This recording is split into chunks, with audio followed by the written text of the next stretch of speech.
নমস্কার, কেমন আছেন সবাই? প্রতিদিনের প্রতীক্ষার আরেকটি নতুন ব্লগে আপনাদের স্বাগত জানাই।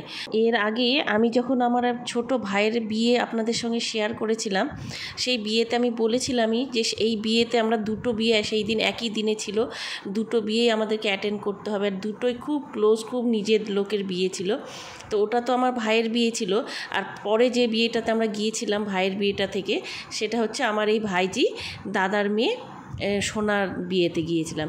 সেই বিয়েটাই আজকে আমি আপনাদের সঙ্গে শেয়ার করতে চলেছি। এই ভাইজির বিয়েটাও আমার পোস্ট করতে একটু দেরি হয়ে গেল। এই বিয়েটাও আমাদের অনেক কদিন আগেরই শ্যুট করা ছিল, যেদিন আমার ভাইয়ের বিয়েটা ছিল সেই দিনই। তো অনেক কিছু কারণের জন্য, একটু পার্সোনাল অনেক অসুবিধার জন্য আমি এইটা শ্যুট তো করেছিলাম, কিন্তু আমি পোস্ট করতে পারিনি। তাই আজ আমি আপনাদেরকে পোস্ট করে এটা দেখাচ্ছি। আর দেখুন, আমরা ভাইয়ের বিয়ে থেকে এখন আমাদের এই ভাইজির বিয়েতে এসে পৌঁছে গেছি।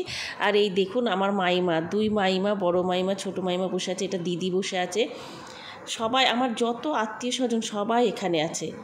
সবার সাথে দেখা হয়ে কী যে আনন্দ লাগছে, আর বাড়ির পাশে সবাইকে এত কাছে পেয়ে সত্যি মনটা খুব ভালো হয়ে গেছিলো সেই দিন। আমাদের আসতে একটু লেট হয়ে গেল, কারণ আরেকটা বিয়ে থেকে এই বিয়েতে আসতে একটু দূরত্ব ছিল, অনেকটা সময়ও লেগে গেল। তো এসে দেখছি এখানে বিয়ে শুরু হয়ে গেছে। এই শুভ দৃষ্টি হলো, আপনারা দেখতেই পেলেন। এবার মালা বদল হবে, এবার হতে চলেছে মালা বদল। আচ্ছা, এখানে মালা বদল হোক, মালা বদলটা তো আপনাদেরকে দেখাবই। আর সঙ্গে আমার এত আত্মীয় স্বজন আছে না, সবাইকে একটু আমি আমার ক্যামেরায় বন্দি করি। এই যে আমার ছোট মিঠি, দেখুন যত লোকজন দেখছেন প্রত্যেকেই আমার আত্মীয়। আর এই যে দাদা, এই দাদারই মেয়ের আজকে বিয়ে। এই দাদাকে যখন আমি বললাম যে দাদা একটু দাঁড়াও, তোমার মেয়ের বিয়ে আজকে, একটু তোমার ছবি তুলি, কারণ তুমি তো খুব ব্যস্ত থাকো, আমি একটু তোমাকে ক্যামেরাবন্দি করি।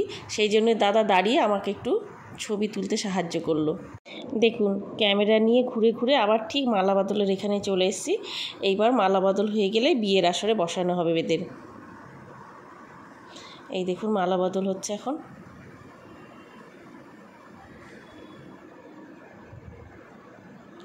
আর বিয়ের সাজে কি সুন্দর লাগছে আমার ভাইজিকে। দেখুন ভাইজি কেন, ভাইজির যে হবু হাজব্যান্ড, হবু আর বলা যায় না, এখন হাজব্যান্ডই বলতে হবে, দুজনকে খুব সুন্দর লাগছে। দাদাকে তো আমি আগেই দেখালাম, এখন একটু বৌদির সাথে পরিচয় করিয়ে দিই আপনাদের। আমার হাজব্যান্ডের সঙ্গে যে কথা বলছে উনি হচ্ছে আমার বৌদি, আর পাশে যে দাঁড়িয়ে আছে এটা হচ্ছে আমার ভাই, আমার মাস্তুতো ভাই। বর আর বধূ দুজনকেই বিয়ের আসরে বসানো হয়েছে। বিয়ের এখন মন্ত্রপাঠ শুরু হয়ে গেছে, অগ্নি সাক্ষী করে বিয়ে চলছে এখন।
ওইদিকে বিয়ে হচ্ছে, আমি এর মধ্যেই একটু বাইরে এসেছি আপনাদেরকে এই বিয়ের ভেন্যুটা একটু দেখাবো বলে।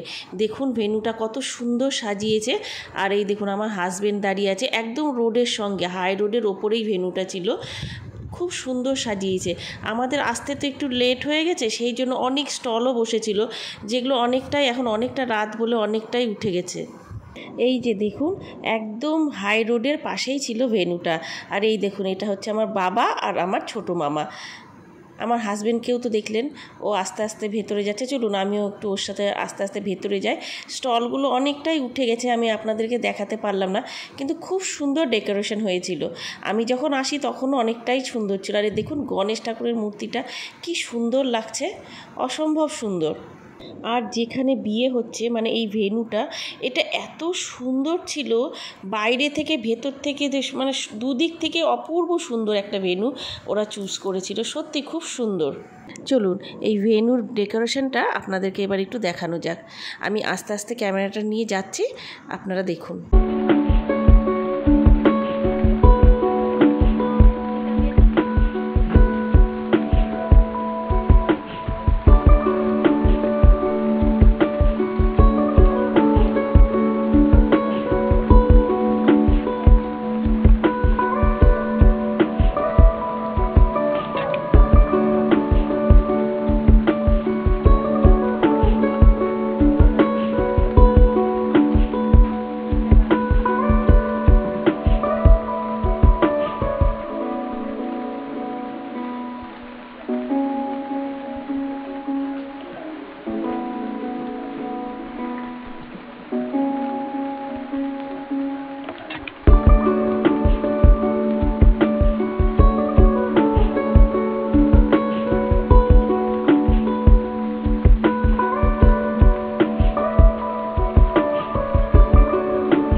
আমি ভেতরে এসে দেখি বিয়ে অনেকটাই হয়ে এসছে, 7 পাক ঘোরা হলো, আপনারা দেখতেই পেলেন।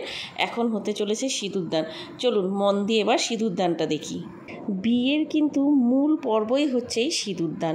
যেদিন থেকে একটা কুমারী মেয়ে এই সিঁদুর মাথায় তোলে, তার পুরো জীবনটা চেঞ্জ হয়ে যায়, পুরো লাইফটা একদম আগে যা ছিল সেটা একরকম, আর বিয়ের পর এই সিঁদুরদানের পর তার লাইফটা একদম অন্যরকম হয়ে যায়। কত দায়িত্ব বেড়ে যায় বলুন তো। তখন যে বাড়িতে বউ হয়ে যায় সেই বাড়ির মানে সব কিছুর দায়িত্ব এই মেয়েটির উপর এসে পড়ে। বাবার বাড়িতে সারা দিন ছুটোছুটি ঘুরোঘুরি করে চুলবুলি সেই মেয়েটির ঘাড়ে কত বড় বড় সব দায়িত্ব এসে পড়ে। তখন সে বাবার বাড়িতে যে কাজটা কোনো দিন দেখেইনি করেনি, সেই সব কাজও তাকে করতে হয়। এই দেখুন কাকে পেয়েছি এতক্ষণে, আমাদের ভাইয়ের বউ, আমাদের বউমণি। দেখুন কি সুন্দর, অপূর্ব সুন্দর দেখাচ্ছে দেখতে, একটুখানি দেখা দিয়ে পালিয়ে গেল। এখন আমরা চলে এসেছি খাওয়ার এখানে, সবাই খেতে বসেছে, আমার মেয়েরাও বসেছে। অনেকটা রাত হয়ে গেছে তো, খাওয়া দাওয়া করে আমরা বেরিয়ে যাব। আমি আর আমার হাজব্যান্ড আগে যে ভাইয়ের বিয়েটাতে গিয়েছিলাম সেখানেই আমরা খাওয়া দাওয়া করে এসেছি, আর আমার মেয়েরা তখন অত তাড়াতাড়ি খায়নি, তাই মেয়েরা এখানে খেতে বসেছে। নিমন্ত্রিত লোকেরা তো আগেই খাওয়া দাওয়া করে নিয়েছে, এখন আমার ফ্যামিলির যত আত্মীয় স্বজন ছিল সবাই এখন খেতে বসেছে। আর এই যে আজকের মেনু কার্ড। চলুন কি কি খাবার দেওয়া হচ্ছে সেটা একটু আপনাদেরকে দেখাই। কড়াইশুঁটির কচুরি, ফিশ ফিঙ্গার, পনিরের তরকারি, প্লেন রাইস, তারপরে পোলাও, এখন দেবে হয়তো খাসির মাংস। হ্যাঁ এই দেখুন বলতে বলতেই চলে এসেছে খাসির মাংস মানে মটন কষা। এই টেবিলে যারা যারা খেতে বসেছে তাদের মধ্যে হচ্ছে আমার মা, আমার 2 মেয়ে, আমাদের তাতান সোনা, আমার ভাইয়ের বউ আর ভাই। আমি তো যেহেতু খেতে বসিনি, যেহেতু আমি আগেই খাওয়া দাওয়া করেই এসেছি, তাই আমি আপনাদেরকে আমার ভাইয়ের প্লেটটাই দেখাচ্ছি। ও ভাই যা খাচ্ছে সেটাই আমি আপনাদেরকে দেখাচ্ছি আর আপনাদের সঙ্গে শেয়ার করছি। এই দেখুন ওদেরকে মটন কষা দেওয়া হয়ে গেল।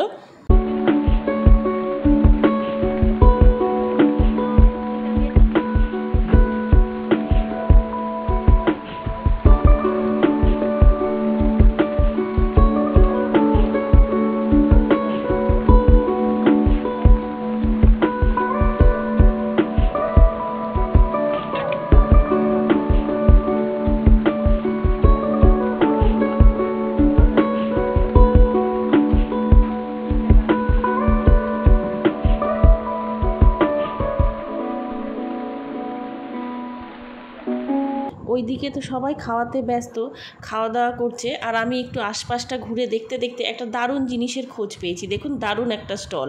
এই স্টলটা আমি সত্যি আগে দেখিনি, নালে আগেও 2-3টে খাওয়া হয়ে যেত আমার পান। এই পান খেতে আমার যে কী ভালো লাগে, বিয়েবাড়ির পানটা এত সুন্দর লাগে আমার খেতে, তাই আমি এখন এসে গেছি পানের স্টলে। দেখুন কত সুন্দর করে সাজানো রয়েছে পানের স্টলটা। এখান থেকে পান খেয়ে আমি আবার চলে এলাম আমাদের এই যে খাওয়া দাওয়ার এখানটায়। এই যে দেখতে পাচ্ছেন, এটা হচ্ছে আমার জামাইবাবু, আর এই পাশে যে বসে আছে সেটা হচ্ছে আমার দিদি, মামাতো দিদি আর জামাইবাবু। এই জামাইবাবু কল্যাণীতে বাড়ি। এই দেখুন শেষ পাতে এখন মিষ্টি, চাটনি, পাঁপড় এইসব চলছে।